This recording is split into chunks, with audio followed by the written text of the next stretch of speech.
Hi, and welcome back. So this is part 2 of the introductory lecture. This is the boring stuff. This is the stuff that you really can find all of this material in the course introduction module and in the course syllabus. This gives you the course requirements and the basic mechanics of the course. But I find that I like to give a personal touch and give this really boring stuff in my highly annoying nasal drone. So you're here for that experience. Okay, so let's get started. First off, people have had a lot of questions about the text. Yes, there is a textbook. For the first time this semester, though, the text is an integrated text. What does that mean? It means that instead of having to go to the bookstore, buy a used copy for an exorbitant sum, like a kidney or a limb, and then selling it back for what amounts to the cost of a pack of gum and feeling like you've been ripped off by the worst racket imaginable, now you just pay a fee through the registration of the course. So if you've registered for the course, you've already paid a $54 fee, and that gets you access to an online version of the textbook, which is Gardner's Art Through the Ages. And you can access this directly through Canvas. It's called Cengage MindTap. And why don't we just go over right now and show you how to get access to that. So let me just back up to the dashboard.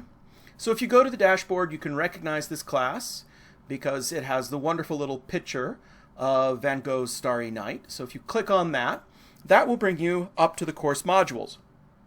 If you look at the bottom of the course introduction and requirement modules, you'll see this module, Kleiner's Gardner's Art Through the Ages, a Global History, 16th edition MindTap. And if you look just below that, you'll see an extraordinarily condescending and pedantic title that says, click here for the online version of Gardner's Art Through the Ages. And so if you click on that link, this will take you to another page where you will have to click on another link because it's computers. I don't know why you have to do this twice, but you do.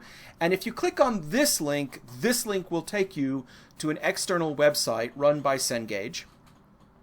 And this is what's known as a MindTap course. And this is your online textbook. Now note, the first time you do this, the first time you go to the MindTap site, you will have to register with Cengage, okay? It's pretty straightforward. You'll need your UVID and your password, and that should be pretty straightforward. There's actually a link in the course introduction module under the facts page for tips on how to do that. But if you have any problems with it, just let me know and I can help walk you through it. But the first time you sign up, you will have to register. But once you register, it should be there anytime you want to go there. And so this is your textbook.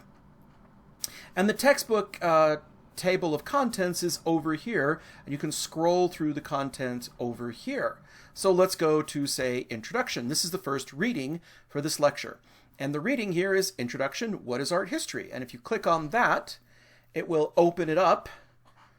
It takes a while. There we go. There it is. And this is the chapter Introduction. And you can either scroll through the images down here to get to the next parts, or you can go up to chapter contents and you can actually click on each of these headings in turn. Either way to get through and read the material. You can close that out, and it takes you right back to the opening. There's also some videos to help you use MindTap if you've never used it before, resources for students, etc. So we'll read the introduction, and we won't read the first 13 chapters. Those are for the art history to the Renaissance class, the 2710. But we'll start up here in chapter 14. So let's just go click on it, and you can see that there's a reading right there. I won't click on it now, but it takes you to a page much like the other one. But also notice that each one of these chapters has a bunch of resources. There are flashcards, there are videos, there's a quiz, there's an image quiz. Now, none of these actually count towards your grade. They're just there for your benefit. They're there for you to practice this material. You can do them or not do them to your heart's content. I'll leave it up to you. But there's actually some pretty good stuff in there, and I would definitely recommend taking a look at it if you have the opportunity. But the only thing you'll have to do for this course is to do the reading, okay?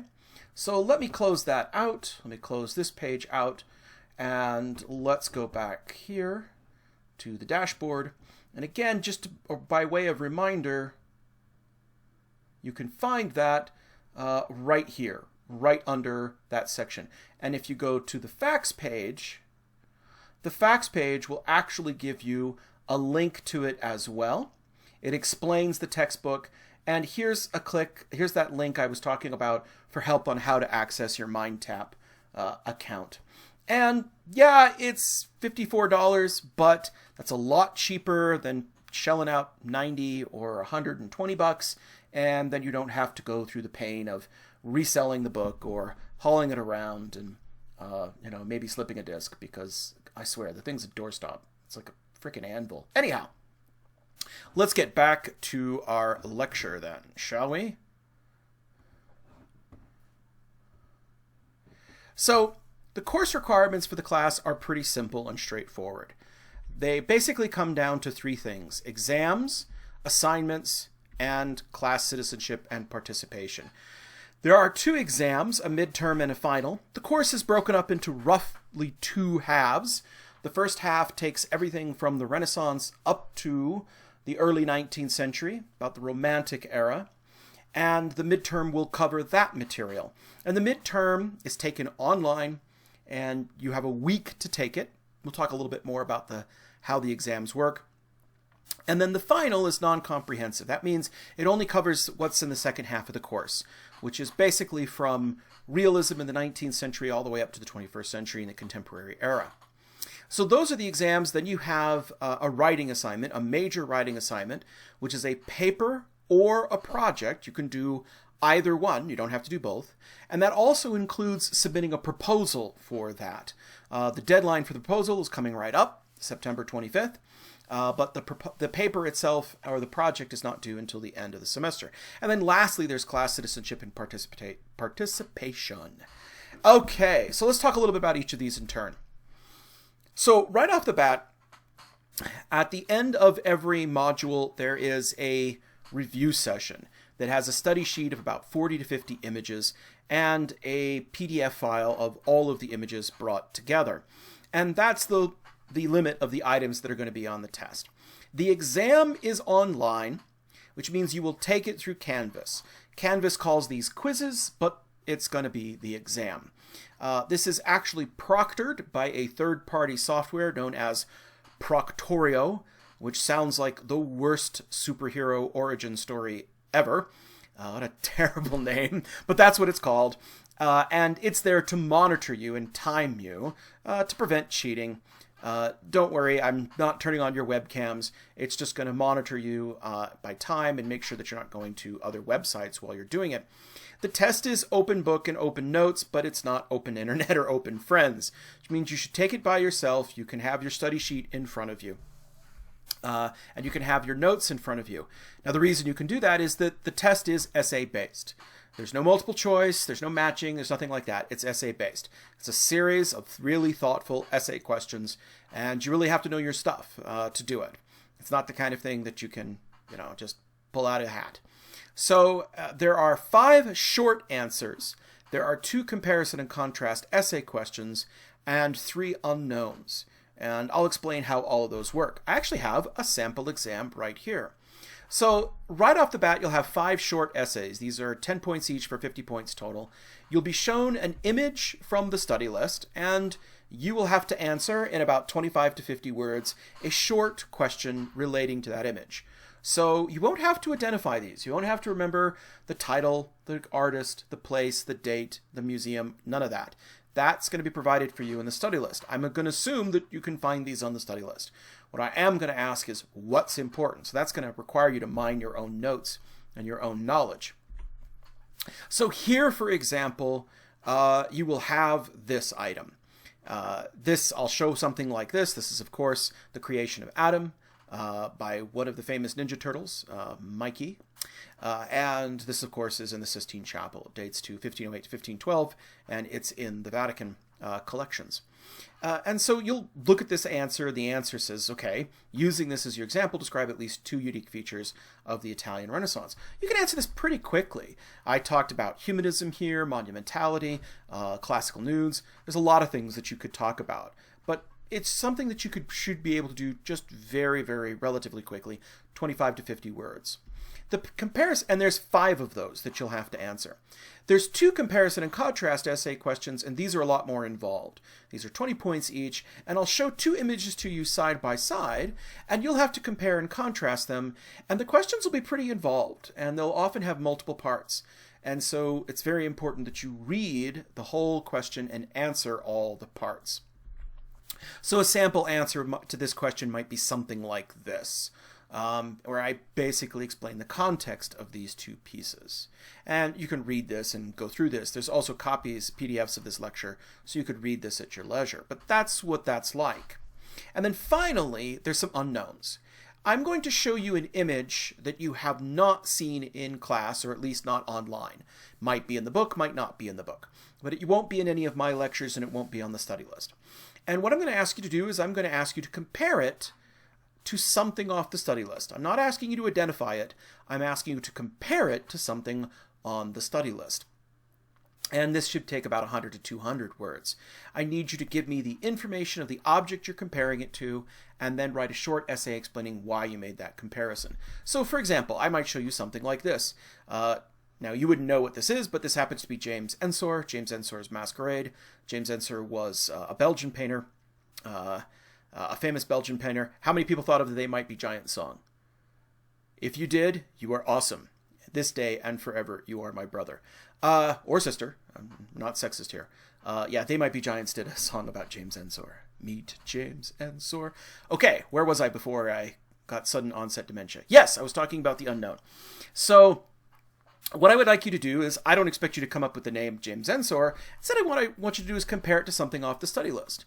And so here I chose to compare it to Monk's The Scream. Why? Because I thought there were some comparisons. You can read my reasons right here. The expressive brushstroke, the vivid colors, the mask-like faces, the feeling of anxiety, all of that indicates that it's happening at the end of the 19th century in the expressive period. So those are what those answers are going to be. So there's 5 short answers, 2 comparison and contrast essay questions, and 3 unknowns. It takes about an hour to take the exam online, but you have 2 hours to take it. It is a timed exam.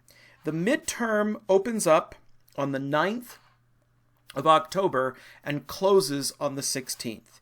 And the final opens on the 11th of December and closes on the 18th. Now you can take it any time during that week, but you must take it during that time period. And again, it's timed, it's 2 hours. If you have a letter of accommodation from the Accessibility Office, just let me know. I have received some of those, but just let me know and I can increase the time or give you more than one opportunity to take it. Otherwise, you have just one chance to take it, and you have the time of 2 hours to get it done. Now, of course, if something goes wrong, if you have a technical problem, your computer goes down, the internet seizes on you, these things happen, communicate with me right away through Canvas or email, and we can reopen the test for you. We did have a few of those happen last time, but it's been getting a little bit better. So hopefully you won't have that problem. And I shouldn't have to say this, but this means that if it takes an hour to take, you can't wait till the last hour of the week to take it, because you're going to have troubles. Okay, so that's the exams. There's 2 of those. The other big thing is the research paper or project. So every student has to do a research paper or a research project, okay? You don't have to do both. You have to do one or the other. If you are an art history major or a liberal arts or history major, somebody who's going to be doing something like that, working in the humanities, then you probably ought to choose the paper, which is a more traditional route.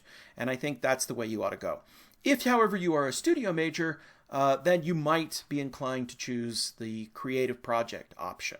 It's up to you. I have discovered that if I tell studio majors they have to write a 5-page double-spaced paper, they're close to suicidal over it. They just can't, they balk at it.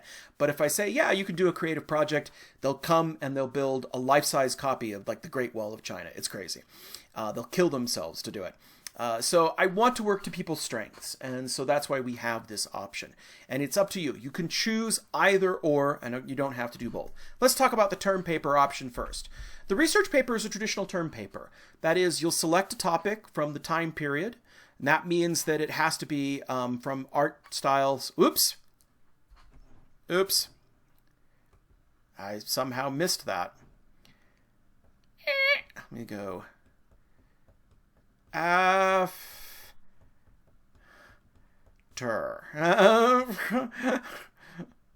Yeah, that's legible. That's cool. I missed that. That's a typo. It has to be a topic from Western art, so it can't be from Asian art or Latin American art. It has to be something from Western art, and it has to be something from after the Renaissance. And it's the suggested length is 8 to 12 pages, but that's just a suggested length. If you give me 5 pages of double-spaced brilliance, that's great. If you give me 20 pages of vague, general, BS, that's not great. So it's really about the quality. I want you to really get into the research topic. Now, as far as term papers go, on the undergraduate level, original research really isn't necessary. What you can do is either a synthesis, that is, you take two different arguments about a particular topic, and you either fuse them together to make something new, or you do a summation of the latest research. What is being said about the topic? And that's a kind of historiographic paper, where you say what has been said in the past about a topic and go forward. The trick is to choose a manageable topic. For heaven's sakes, don't do something like Renaissance art. Don't say, oh, I'm going to do Renaissance art. Oh my gosh, there's just so much you could write. There's 1,800 dissertations in that topic alone, if not 1,000,000. So choose something focused and narrow. Of course, the more popular the artist or more popular the work of art, the easier it is to get resources and materials about it. So you could literally write a paper about just one part of the Sistine Chapel because it's so well studied. But if you're doing something like Guido Reni, who's kind of a second tier but very talented Baroque painter, maybe just doing a paper on him and his whole work of art would be appropriate, and not just a single work of art of his. So make sure you do that. Okay? The way to kind of judge this is get your topic in your mind and go to the research resources on the Fulton Library. Go through the databases, talk to a research librarian, and if you can actually pull up, 5 to 10 sources pretty easily, that's a good indication. That means that, the topic is not too broad and not too narrow. If you can pick up 100 sources on it immediately, that's way too broad, If you can't find more than 2 or 3 sources, that's an indication that it's too narrow. You may have to broaden your scope, okay? Now, to make sure that you get into this as soon as you can, everybody has to give a paper proposal. The paper proposal is coming up on September 25th. That's when it's due. And the paper proposal has a description of your paper, and it also has at least 5 academic sources. And I want to stress academic sources. Sources from scholarly works. And that means no general references. So no Wikipedia, no Encyclopedia Britannica, nothing like that. And certainly not your textbook. Your textbook is considered a general source. You should look further than your textbook, okay? And you will have to give me 5 sources, and those 5 sources will have to be annotated. That means you have to give a short summary, 1 or 2 sentence summary of this source, what the contents are, and how it's useful to your research. Okay? And of course, there's a whole set of guidelines on Canvas and a full rubric. You can find those under the module for the research paper and research project proposals. So what we're looking for in research papers is clear and concise composition and proper writing style, good use of facts, argumentation. You absolutely must have a bibliography, footnotes, and figures. They're required. And you must conform to the Chicago Manual of Style. Now, the Chicago Manual of Style is traditional for art history.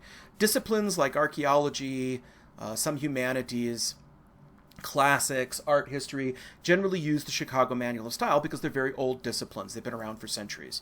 Things like sociology and psychology have only been around about a century or so, and they use things like MLA or APA. You may be familiar with MLA or APA, but part of the job is to teach you the discipline, so you must use the Chicago Manual of Style. I know it's intimidating. It's a 10-volume monstrosity bound in human skin.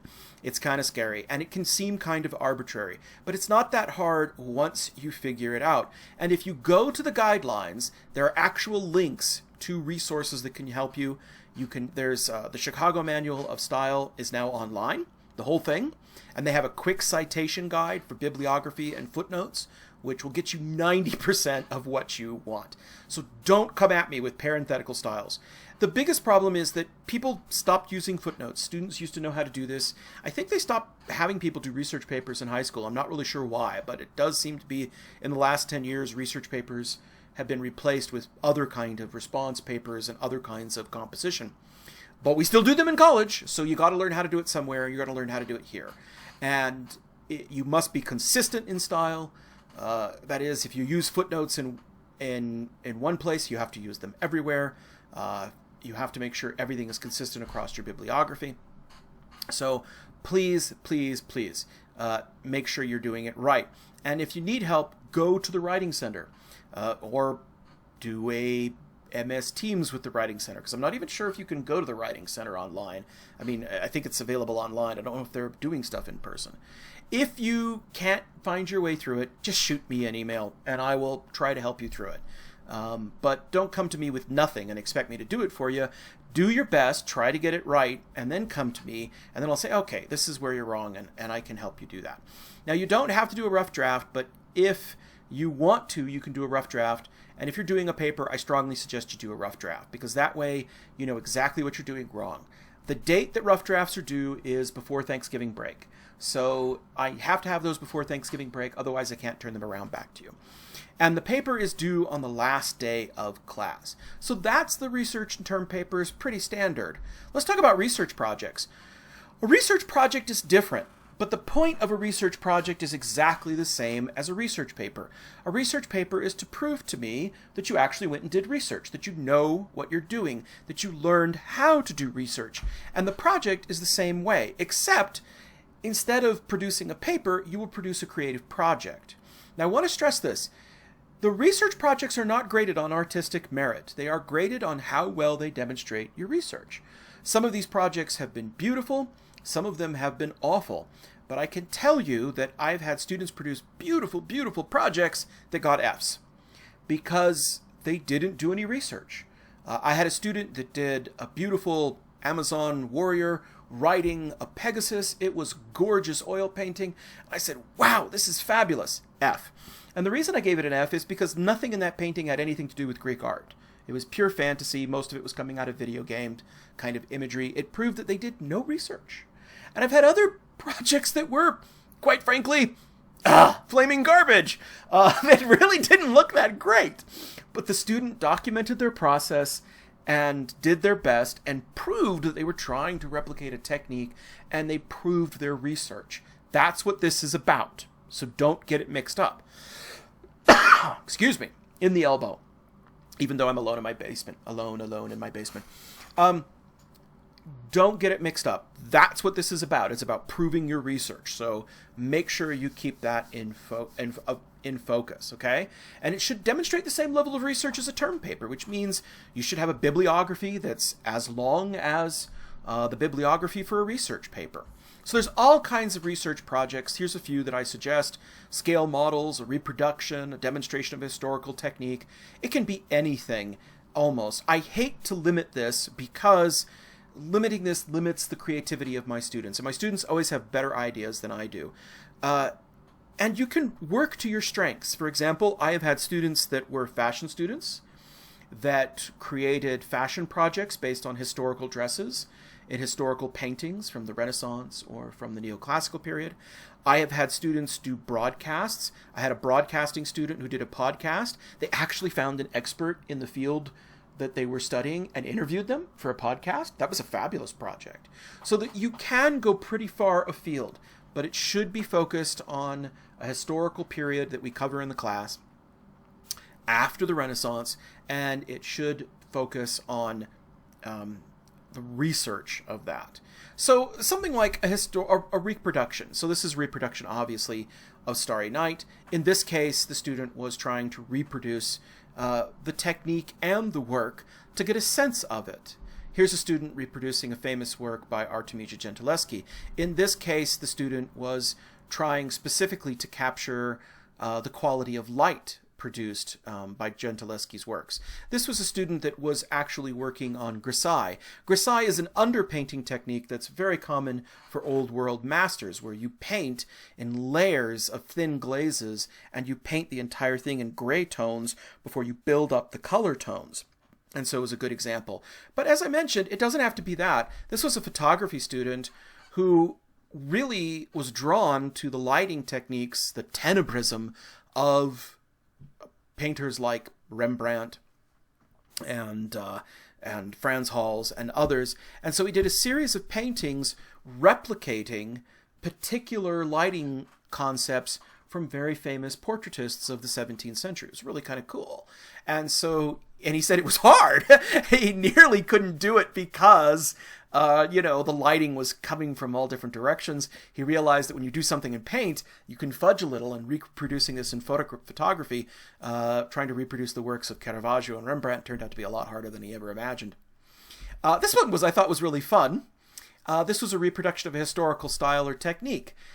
This student was reproducing one of their favorite, sporting heroes in the style of El Greco. El Greco had this very attenuated style, and so he attenuated the figure, but he introduced a modern subject. Here's a similar one where a student did a work borrowing on the style of Andy Warhol. Andy Warhol. Oh my gosh. Bad historian. Bad. Roy Lichtenstein. Oh my gosh, I can't believe I said that. But you get the point. That this was based on pop art.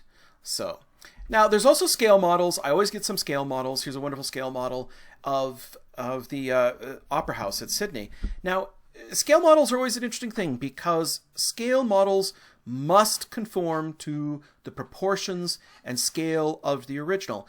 They don't have to be terribly complicated. As you can see, this one isn't terribly complicated. This one is more about capturing the architectonic forms, but it is to scale. What does that mean? That means that for every foot in the original, you render it out as a quarter of an inch, or whatever your scale is, and you must follow a correct scale. If you don't know what a scale model is, don't do it, unless you've kind of done this stuff before. I have people do really kind of half-baked stuff, and they think like, oh, I'll just throw this together, and they'll put something up, and I'm like, yeah, your scale model has 4 columns, and the original has 8. That's not good enough. It actually has to represent the original. So don't undertake that unless you've had some experience before. I've had a lot of students do scale models and do very poorly unless you do it correctly. This one was done correctly. So if you do the research project option, you must also submit a proposal, just like if you did a term paper option. It too has to have an annotated bibliography. It too has to have 5 academic sources. And again, same rules apply. No general references, Wikipedia, encyclopedias. Don't use your textbook. Do not put your textbook in your proposal and annotated bibliography. I will be offended, and it will mark you down. So don't do that. Go and look at some academic sources. Go to the Fulton Library or the online and go look for the research guides. There are research guides on the Fulton Library website. There's a research guide specifically for art history. And this can direct you to research databases that will get you to some reputable sources. That'll get you to the academic and scholarly articles. About resources online, I didn't say this for the term paper, but I should have.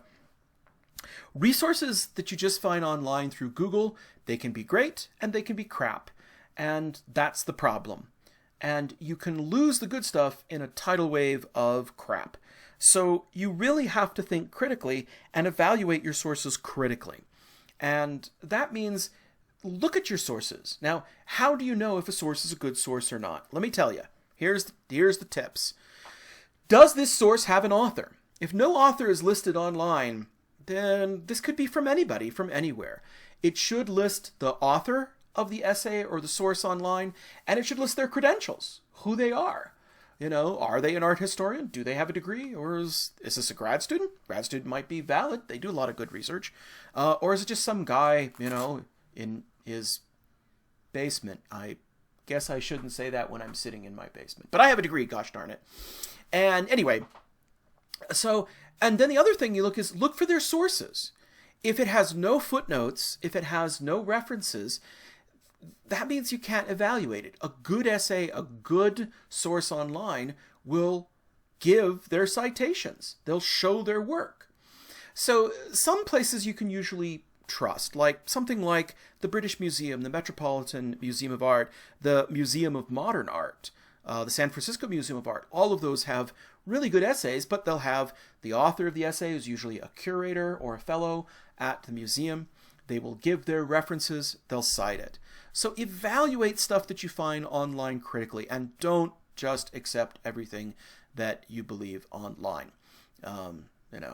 As Abraham Lincoln once said, the problem with quotes on the internet is you never know if they're true or not. Okay, so submitting assignments. Everything is submitted online, so there's nothing to hand in except electronically. And the preferred format is to do these in PDFs, but if you have them in doc formats. I can't accept WordPerfect or Google Doc links. Those always crash the system, so don't do that. Now, on late papers and projects, if they're less than 24 hours late, we will accept them. We recognize that there are technical difficulties on the internet, so sometimes it's very hard to get these things in on time, or sometimes the internet just goes down. So as long as things are within that 24-hour grace period, we'll accept them. If they're not within that 24-hour grace period of the due date, I will not accept them unless there's some mitigating reason. There's some severe personal or family emergency or medical reason that you couldn't get this in on time. Okay? I discovered long ago that I have vast and dark powers. I didn't ask for them. They were thrust upon me when I became a teacher. And I discovered that if I made a deadline, uncles and grandmothers and cousins all over America would start dying. My students would start losing people. I guess I shouldn't make that kind of dark joke in the middle of a pandemic. But I hate being a jerk about this. So unless you have a severe reason, please get this stuff online. Now, I'm not an ogre. I want to see you succeed. If you run into some kind of terrible roadblock that prevents you from doing your work, contact me as soon as possible. And perhaps we can work out an incomplete, or perhaps we can work a workaround. Let me know the situation. Generally for these, I prefer documentation. That means that if you're sick, you can have the medical office or the medical professional email me, let me know. That's a way to document those kind of things. So please, I'm not an ogre. I am approachable. If you really are up against the wall, contact me. Don't come to me after the fact and say, oh yeah, and because that's just not going to work. So I shouldn't have to talk about academic honesty. This is all in the student handbook, but hopefully you're aware of plagiarism. Plagiarism in any form will not be tolerated. Many people are pretty lax about plagiarism because we live in the day of the internet and the cut and paste world. But basically copying things without giving citation. You can copy anything you want as long as you cite where it came from and let people know that it's something that you're quoting from other people. But if you use it and you do not give credit, that's plagiarism. So please don't do it. Please look, anybody cheating or engaged in plagiarism will, of course, they will get a failing grade for that assignment, and they might get a failing grade for the class, and they could be reported up to student affairs. So do it. Now, class participation and citizenship.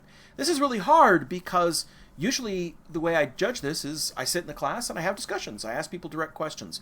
But there's no face-to-face meetings. The class is asynchronous. So the video lectures are going to be posted in the modules on Canvas. I am recording those lectures now. Basically, you have to watch a lecture or two a week. There's a course schedule that tells you what your readings should be and which lectures you should be watching, but not all of those lectures are recorded. I'm going to try and get a few ahead this week, so watch for those to be posted. I'm kind of doing this as we go along, so please be patient with me. And then there's discussions. So since we don't meet in person, the way you show your participation is get your assignments in time. Contribute to those discussions. Those discussions are graded. It doesn't have to be a lot. It doesn't have to be some great dissertation. Just drop a line saying, I don't understand this, or I'll give a discussion prompt, respond to the discussion prompt, a sentence or two, or, just your opinion. That's enough. But comment, ask questions, be assertive, share your opinion. Read the assignments and watch the videos in a timely fashion. Because the course is asynchronous, you don't have to watch the videos at any prescribed time. You can actually watch them at your leisure, but don't wait until the midterm and then try to watch them all and catch up, because it will catch up to you. So definitely watch it in a timely fashion. An online class like this really requires a lot of discipline. And of course, there's Canvas and the online tools. Everything is through Canvas. So it's very important that you watch Canvas. All of the guidelines are there. All of the reviews are there. That's where the lectures are. That's where the discussions are. All the interaction is through Canvas. So please watch the announcements. Please watch the updates. And my final piece of advice is don't ghost. Don't ghost the class. This is the biggest single reason that students fail this class. It's the biggest single reason students fail this class even when we have this class in person. And it's even more so when the class is online. That is, students drift away and they ghost the class and they never come back. And when they finally come back, it's like, oh crap. It's like that nightmare where, I'm sure you've had that nightmare where you've had a nightmare that there's a class that you were enrolled in and you never showed up and suddenly you have all the work to do in the last day of the class. Well, let me tell you something. When you become a professor, the dream shifts. And instead of it being a class you never went to, it is a class you never taught. The nightmare is the same, but it's just, oh no, I didn't teach this class. So you never get rid of those anxieties. They will follow you for your entire life. Unless, of course, you get out of education, and then maybe you'll be free. So don't ghost the class. Read the syllabus, read the book, the online book, check Canvas for announcements, participate in the discussions and the assignments, keep up with the deadlines, show up, manage your time, take notes. Just because it's online and you have your textbook doesn't mean you shouldn't take notes. I'm a firm believer in writing down notes because even if you never look at your notes again, the physical act of writing them helps cement it in your brain. So take notes and ask questions and don't wait to get help. We want everybody to succeed. I am not one of these teachers who believes that only 2% of the class should have an A. If everybody performs to the level of an A, I'll give everybody A's. Now that doesn't usually happen, just by the law of averages, but I have no agenda here. I want everybody to succeed as to the highest level they can. I set my standards high, and my exams are kind of tough, and the class is a little bit tough, but if you meet those requirements, you'll get the grades you want. And that's the way I feel about it. I want everybody to succeed, and I think everybody can succeed. So don't wait to get help. Reach out to me. If I see people who aren't participating in the discussions, I mean, these are graded discussions. It will count towards your participation grade. But if I see people not participating, I may reach out to you and say, hey, what's going on? If you need to get a hold of me, the easiest way is Canvas through Messenger. If not, try the email. If that isn't working, I have virtual office hours. You can go to the discussions. At the top of the discussions is a pinned discussion, and I am there Mondays and Wednesdays between 10 and 12. So I could probably respond within short order. And even if I don't respond within that time, I'll respond within, a business day. So if you email me on Wednesday, I'll respond to you by Thursday. I'm really good about that. If you email me on Friday, I have weekends and I have things to do. I may not get back to you till Monday. If that doesn't work, if you really need to have a more direct consult than that, then send me a message and we can set up a virtual meeting in Teams. And we can talk over Teams, just one-on-one.